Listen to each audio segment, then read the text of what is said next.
todos, eu sou o professor Gilvan.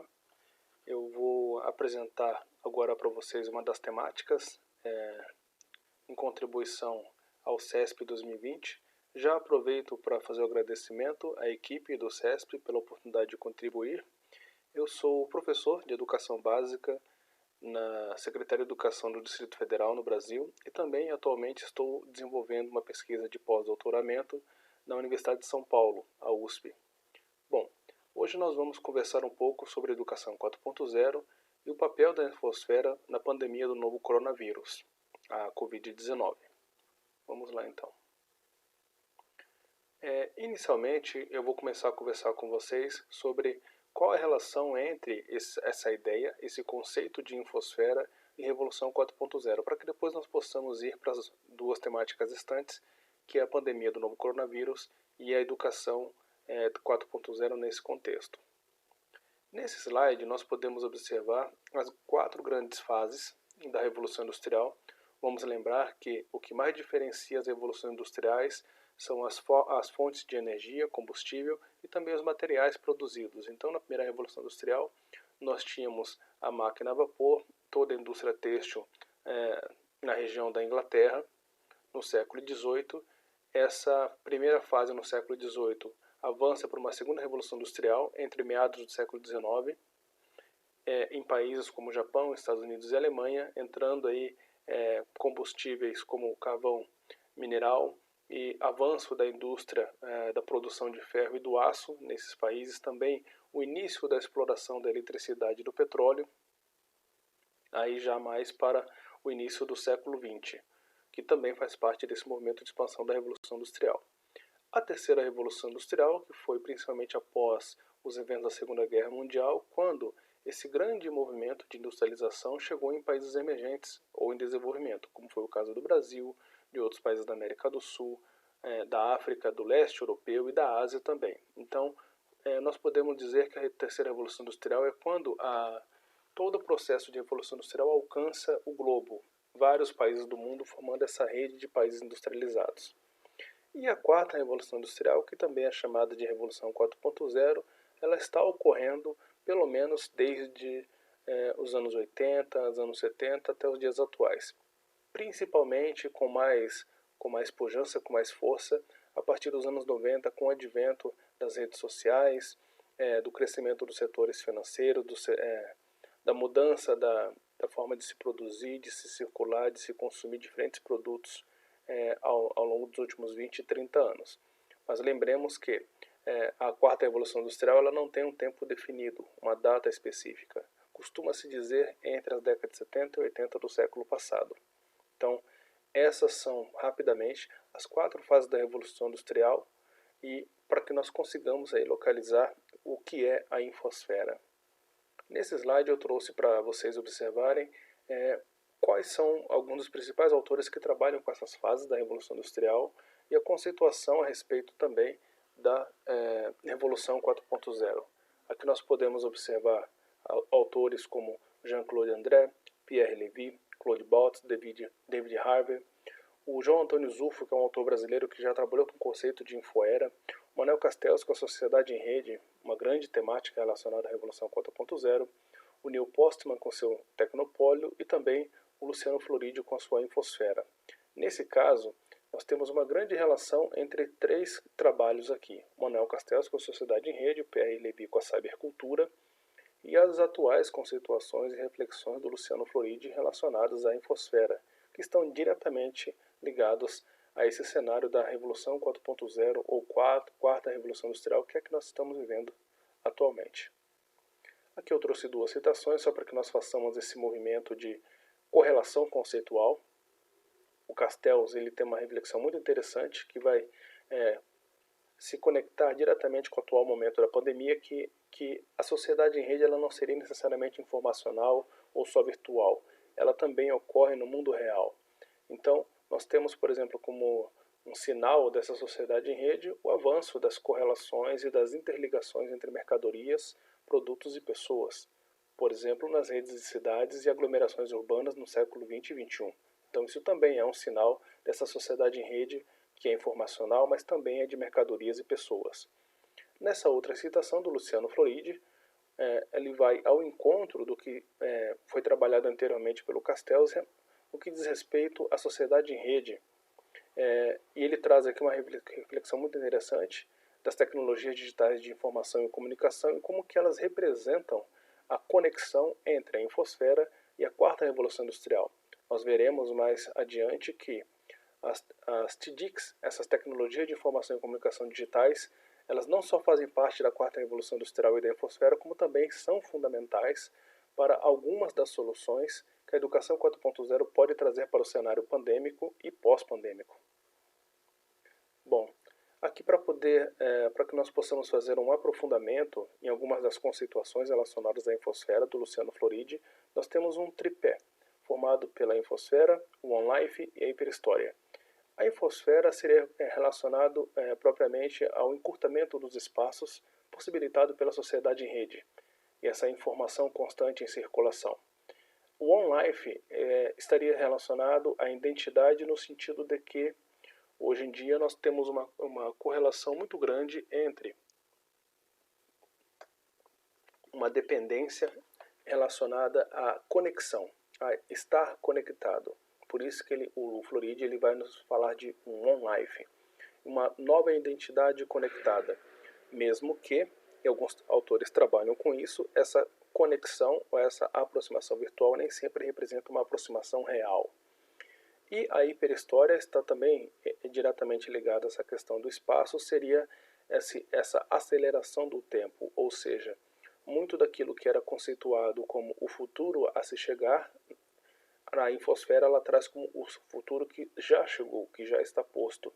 As inovações tecnológicas de circulação, produção e também da interação entre as pessoas, esse tempo já chegou no formato de uma hiperhistória. Aqui embaixo eu coloquei outras questões também relacionadas à infosfera, que também estão conectadas com a Revolução 4.0, que é a questão da privacidade, afastamentos ou aproximações, o papel da inteligência artificial, os sistemas globais de multipoder, as estratégias digitais relacionadas a questões ambientais e esse último ponto nós estamos observando nas últimas semanas um crescente muito grande relacionado a discussões éticas sobre a infosfera. Essas discussões éticas elas tomaram um novo protagonismo devido à presença de CEOs em reuniões políticas e de decisões de Estado, grandes Estados-nações, nas últimas semanas, relacionadas ao poder que essas grandes empresas, principalmente de redes sociais, possuem no mundo contemporâneo. Isso também é um aspecto tanto da infosfera como também da quarta revolução industrial e que impactaram diretamente esse momento atual da pandemia do novo coronavírus. Aqui outras questões também que nós podemos relacionar a infosfera a um movimento filosófico, conceitual, sociológico, enfim, que costumamos chamar por vezes de pós-modernidade. O que seria essa pós-modernidade? Que também tem algumas conexões com a infosfera.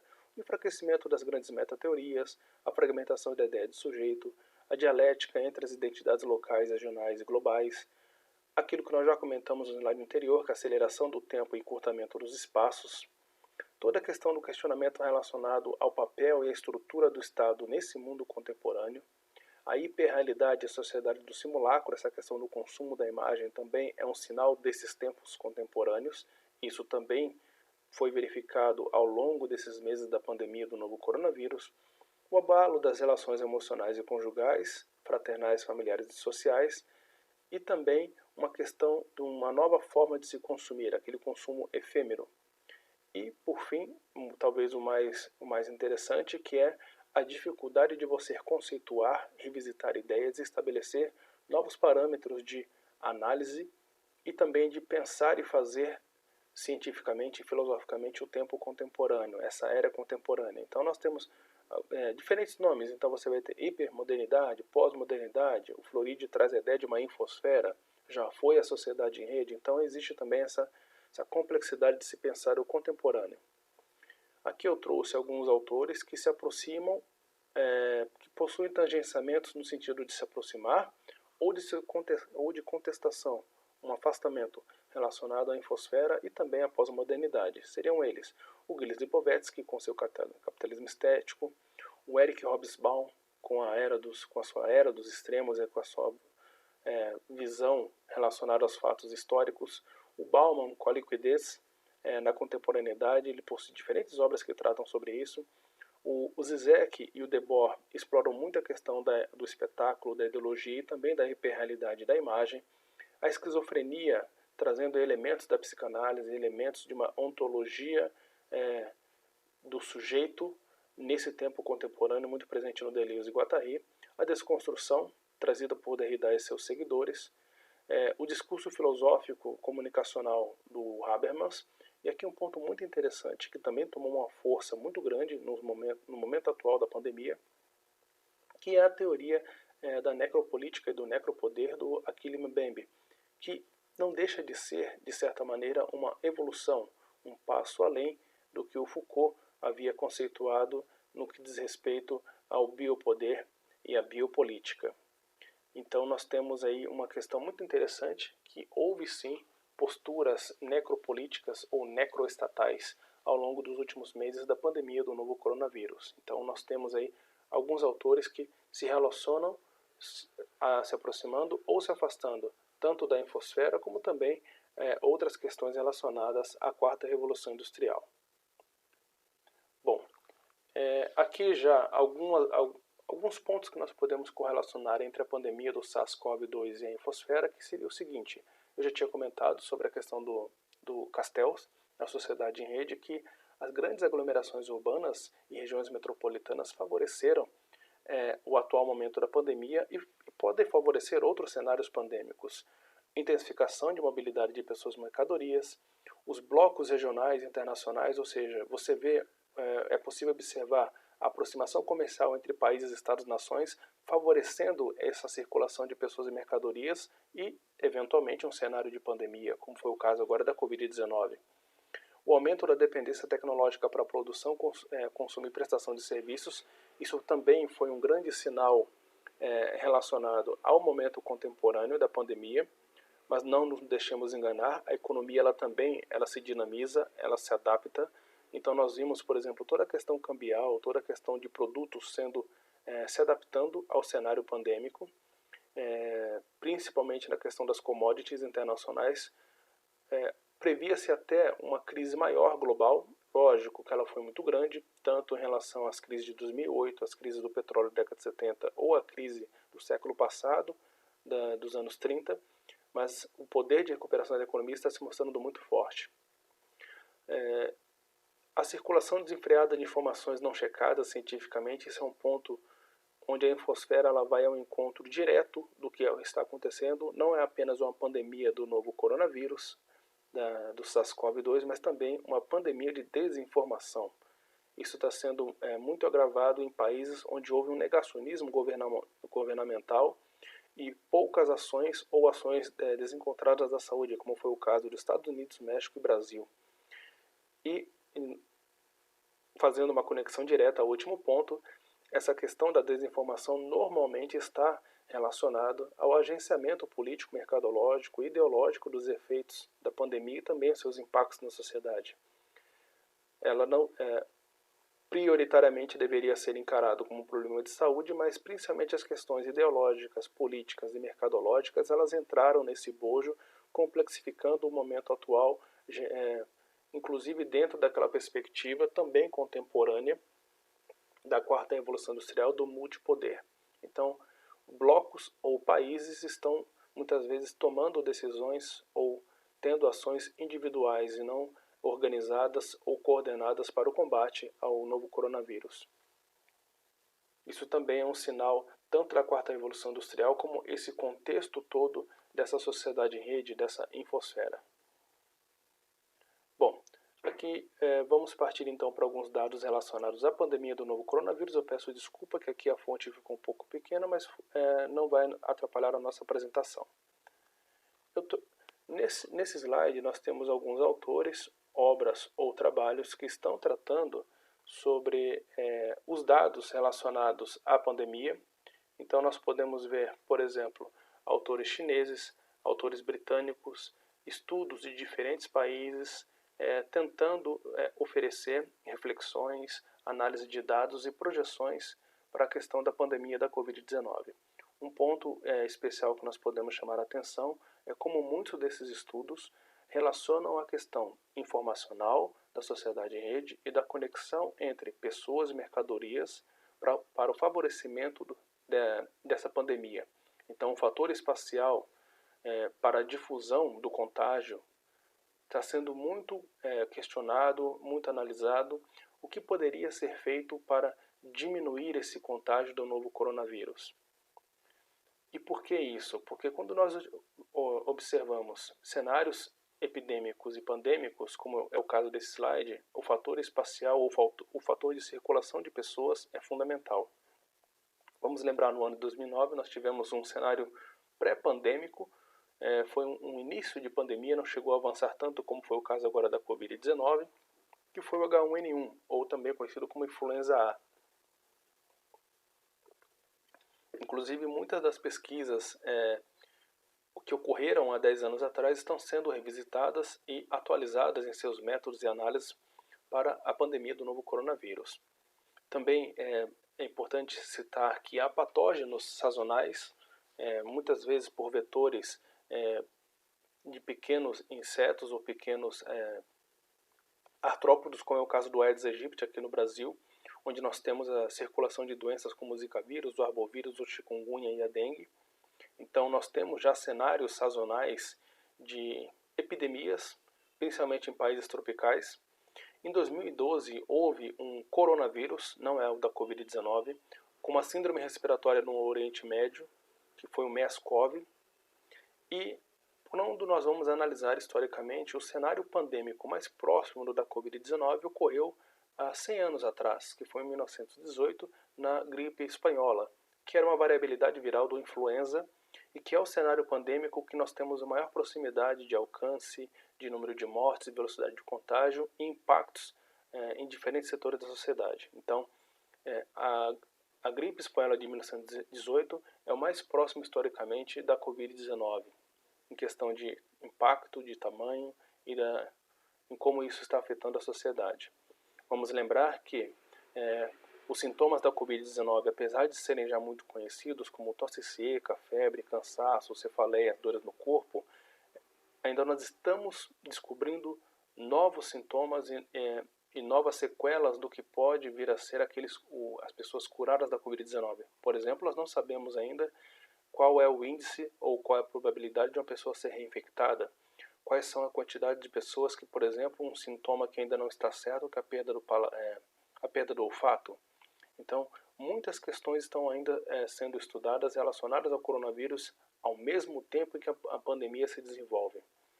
Aqui nós temos dois gráficos, eu já vou me desculpar com vocês, porque quando eu extraí esses dados do site da Universidade Johns Hopkins, eles estavam desatualizados. Atualmente nós temos mais de 700 mil mortes ao redor do mundo, então essa quantidade de mortes já avançou e muito no mundo inteiro, bem como no Brasil. O Brasil está caminhando agora para 100 mil mortes.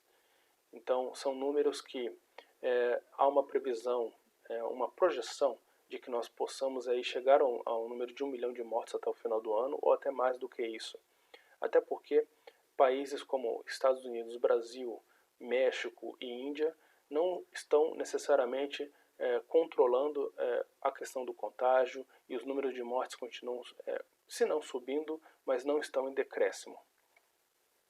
Esse é um gráfico que já ficou um pouco conhecido, que é a comparação do platô de casos acumulados do Brasil em relação a países europeus, por exemplo, como é o caso da Itália nesse gráfico. O Brasil é linha verde, a Itália é linha azul. Ou seja, a Itália já chegou no seu platô e está observando agora uma diminuição do número de casos e, consequentemente, de mortes. No Brasil, não.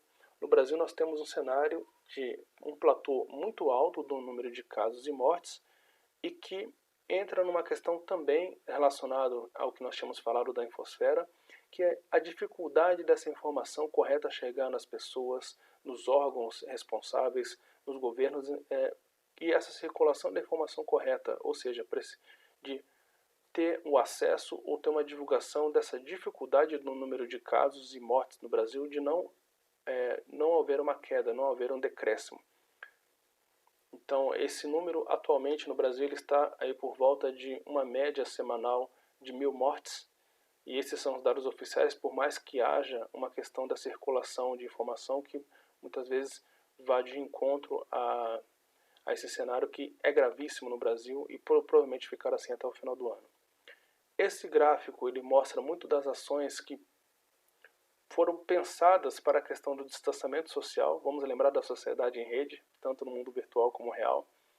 Na linha vermelha seria um número de casos sem nenhum tipo de ação de isolamento ou distanciamento social. A linha verde seria quando nós temos essas políticas e ações de distanciamento, ou seja, uma redução do contágio. E a linha roxa, lilás aqui, seria uma que já está sendo observado atualmente, que é a probabilidade de novas ondas da epidemia, da pandemia, em diferentes locais do mundo. No caso brasileiro, isso também é uma fonte de desinformação. Nós podemos já estar vivendo uma segunda onda. Por que isso? Porque não houve tempo suficiente para que a nossa primeira onda tivesse um platô e queda de casos. Nosso número de casos e mortes ele está estável entre 35, 40 mil por dia e aproximadamente 1.000 mortes por dia, quase 2 meses. Então nós podemos já estar numa segunda onda.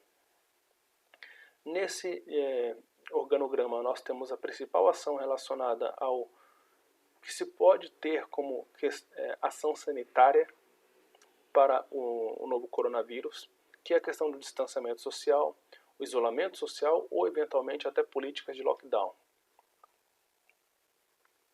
Vamos lembrar que ainda não há nenhum tipo de remédio cientificamente comprovado contra o coronavírus e as vacinas ainda possuem uma previsão de saída no máximo final desse ano, início do próximo, início do ano de 2021. Então, o distanciamento social está sendo a melhor medida para a contenção do contágio e, eventualmente, o número de mortes para a pandemia do novo coronavírus. Então, aqui nesse slide nós temos o distanciamento social, as medidas sanitárias de redução e ocorrência de aglomerações, o planejamento, e esse é um caso específico, vamos colocar aqui principalmente Brasil, México e Estados Unidos, onde não houve, que é o planejamento de um sistema de saúde para diferentes níveis de gravidade e também diferentes ações planejadas e coordenadas entre governos federais, governos estaduais, governos locais e provincianos, como eventualmente em outros países onde não se utiliza a terminologia Estado. Essa questão da intersetorialidade das ações, decisões necessárias para a contenção da circulação de pessoas e também da circulação de informação, principalmente na internet, está sendo muito falha nesses países onde houve e está havendo um negacionismo, onde a saúde foi colocada em segundo lugar e onde o número de casos e de mortes está sendo muito mais alto. Então, aqui nós temos uma situação onde há diretamente a correlação dos efeitos da sociedade em rede, infosfera e a pandemia do coronavírus, que é a questão das medidas mitigadoras para difusão, contágio e eventualmente o número de mortes causadas pelo novo coronavírus, a Covid-19. Vamos agora pensar juntos a questão da educação 4.0 e a retomada das atividades escolares no pós-pandemia. A educação 4.0, se nós lembrarmos lá dos primeiros slides, ela está diretamente relacionada à ideia de uma revolução 4.0, ou seja, seria uma educação para o século XXI, uma educação para a contemporaneidade, em sua diversidade, em sua complexidade. E aqui eu trouxe alguns autores que tratam dessa complexidade. Philippe Perrenot, Edgar Morin, Pedro Demo, Ivani Fazenda são autores brasileiros, Antônio Nova, autor português, José Morin, Jacques Delors, Michel Horn, são autores que tratam principalmente com aprendizagem por competências, um pensamento complexo, uma aprendizagem interdisciplinar, híbrido, tradicional e inovador ao mesmo tempo, e que tenta lidar com as questões geracionais complexas desse nosso tempo atual e também de formação de professores e da atuação em espaços pedagógicos diferentes para esse novo mundo, para essa nova era, inclusive antes até do cenário pandêmico ou pós-pandêmico. O que seria então essa educação 4.0? A educação 4.0 ela acompanha, nessa citação do Morin nós podemos observar que ela acompanha justamente aquele slide inicial que são as fases da Revolução Industrial, ou seja, ela está conectada às evoluções, às inovações, desafios e complexidades do que seria um modo de produção industrial 4.0. não necessariamente só em concordância, ela também pode ser em contestação, em questionamento ou eventualmente afastamento em relação à tecnologia e aos avanços e inovações desse mundo contemporâneo. Então, quando nós falamos de educação 4.0, não é necessariamente apenas concordância. Significa que ela está indo em convergência ao mundo contemporâneo, principalmente em questões de sociedade em rede, informação, novas relações sociais, produtivas, de consumo, ou seja, é uma educação que busca adaptar-se e busca encontrar respostas didático-pedagógicas para o mundo contemporâneo.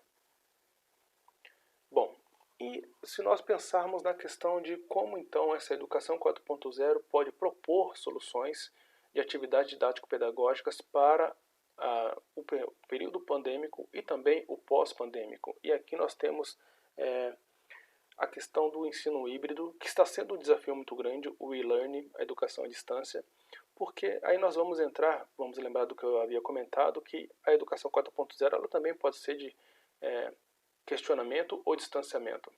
Um dos pontos fundamentais que está se fazendo presente ou não é, dentre as medidas relacionadas à pandemia do novo coronavírus, a questão do ensino híbrido está sendo muito debatido. Inclusive, até pouco tempo atrás, ainda havia sinalizações de resistência, mas a pandemia do novo coronavírus trouxe isso para nós de uma maneira muito forte. Ou seja, é preciso que o tradicional e o inovador dialoguem. É preciso que o ensino e a aprendizagem à distância e presencial também dialoguem. É preciso que as construções curriculares se aproximem, que as estratégias educacionais busquem respostas, que a formação inicial de professores também se adaptem.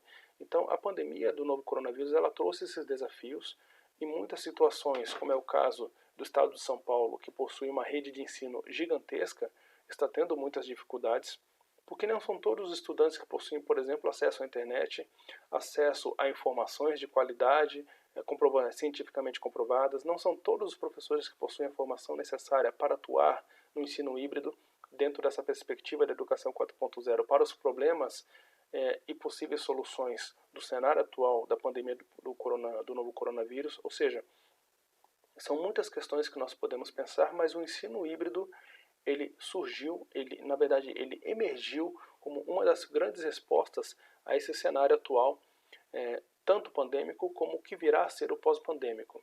Então aqui eu trouxe duas citações que o ensino híbrido é a ferramenta que personaliza a educação, tanto as competências duras do conhecimento quanto as transversais. Vamos lembrar que alguns dos autores que eu tinha colocado anteriormente trabalham essa questão da aprendizagem por competências pelo menos há uns 20, 30 anos, ou seja, o ensino híbrido, a educação 4.0, essa correlação entre a inovação e o tradicional, ela já vinha sendo discutida pelo menos nos últimos 30 anos.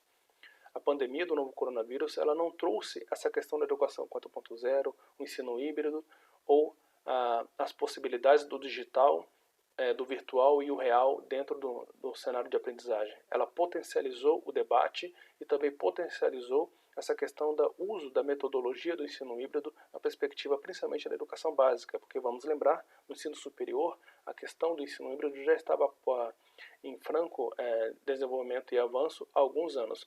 Novamente, é importante que nós façamos sempre a questão do questionamento, de que não necessariamente você trabalhar, pensar a educação 4.0, você está de acordo com todas as questões ideológicas, econômicas e políticas que ela traz consigo. Mas é importante que nós pensemos o mundo contemporâneo. E o mundo contemporâneo é esse da infosfera da sociedade em rede e que foi atualmente impactado de forma brutal por essa pandemia do novo coronavírus. Nessa outra citação, nós temos esse destaque que eu coloquei para nós, que o ensino híbrido configura-se como uma combinação metodológica que impacta professor, ensino, estudante e situações de aprendizagem. Ou seja, nós temos aí, então o ensino híbrido na perspectiva da educação 4.0, trazendo inovações e possibilidades para professores, estudantes e também situações de aprendizagem. Isso é muito interessante porque não basta apenas você fornecer internet, um tablet ou um computador. É preciso ter formação, é preciso ter material didático, é preciso ter uma adaptação da construção curricular, do referencial do que está sendo ensinado ou do que está sendo aprendido. Então, as questões elas são mais complexas e elas precisam ser pensadas nessa perspectiva. Bom, aqui eu coloquei alguns desafios da educação 4.0, principalmente do ensino híbrido para o cenário pós-pandêmico, ou seja, qual é o real quadro da infraestrutura, seja de software ou de hardware, para a implantação da educação 4.0. A questão da alfabetização e do letramento digital, que precisa ser debatido tanto para os nativos digitais como para as novas gerações. Vamos lembrar que muitos professores ainda estão nesse processo de formação continuada para os novos desafios da infosfera, da sociedade em rede e desse mundo 4.0. A integração dos materiais e recursos didáticos adaptáveis para diferentes contextos de gestão de professores, estudantes, etapas, modalidades. Ou seja, a educação 4.0 ela precisa dialogar com todo o rol da dinâmica e complexidade do ambiente de aprendizagem. Reformulação da construção curricular. Quando nós falamos de educação, o debate do currículo sempre estará em voga, ou seja, de que maneira a escolarização, dentro dos objetivos de aprendizagem de conteúdos e temas de uma construção curricular, ela consegue compor e dar conta dessa complexidade do mundo contemporâneo. A aprendizagem ela também precisa ser multimídia, multiplataforma e multimodal. Essa é uma das dificuldades no cenário pandêmico e será também no pós-pandêmico. Não adianta você fornecer um acesso à educação que seja apenas em um tipo de mídia ou em apenas um tipo de plataforma. Ela precisa chegar ao máximo de mídias, plataformas e tipos de acesso diferentes. As realidades são diferentes, os contextos são diferentes. Temos muitas questões de desigualdade social, de acesso à estrutura e infraestrutura, para que o e-learning ele consiga chegar a todo o seu potencial, seja para professores, seja para estudantes e a comunidade como um todo. E nesse sentido, nós também temos uma questão muito importante que uma das soluções para a segunda pandemia, vamos dizer assim, que é a da desinformação, é a educação. Vamos lembrar que a infosfera ela traz essa questão da circulação informacional e a educação pode nos ofertar parte do que é a solução para combater essa pandemia de desinformação que veio junto com o novo coronavírus. E assim vai perdurar pelo menos até o próximo ano, quando nós tivermos aí um cenário de vacinas. Até lá, nós estamos assistindo questões muito sérias relacionadas à circulação da informação e da desinformação. E a educação 4.0, nessa perspectiva formativa da educação básica ao ensino superior, ela pode trazer algumas das respostas formativas, seja para professores, seja para estudantes e para a sociedade como um todo. A elaboração de atividades contempla um momento específico. Isso aqui é muito interessante, que o impacto da pandemia dentro do cenário educacional ela deve vir em dialogia do que está sendo ensinado, ou seja num cenário de aprendizagens completamente online, à distância no período pandêmico, ou na retomada das aulas de forma planejada num cenário pós-pandêmico. Essa temática do novo coronavírus ela precisa fazer parte das aprendizagens, ela precisa ser colocada em pauta para que os estudantes e professores aprendam, compreendam e passe adiante esse conhecimento adquirido e vivenciado ao longo da pandemia, como um grande aprendizado tanto na sua formação como docente, como na sua formação como estudante. Então, as atividades elas precisam dialogar com o contexto e com a realidade. A realidade e o contexto atual, dentro dessa perspectiva da Revolução 4.0, da Educação 4.0, Sociedade em Rede e Infosfera, é o momento da pandemia do novo coronavírus. Essa é a marca do ano de 2020 que precisa estar dentro desses desafios da Educação 4.0. Então nós podemos observar que são desafios, possibilidades para o cenário pandêmico e principalmente para o cenário pós-pandêmico, quando as aulas presenciais provavelmente começarem a ser retomadas.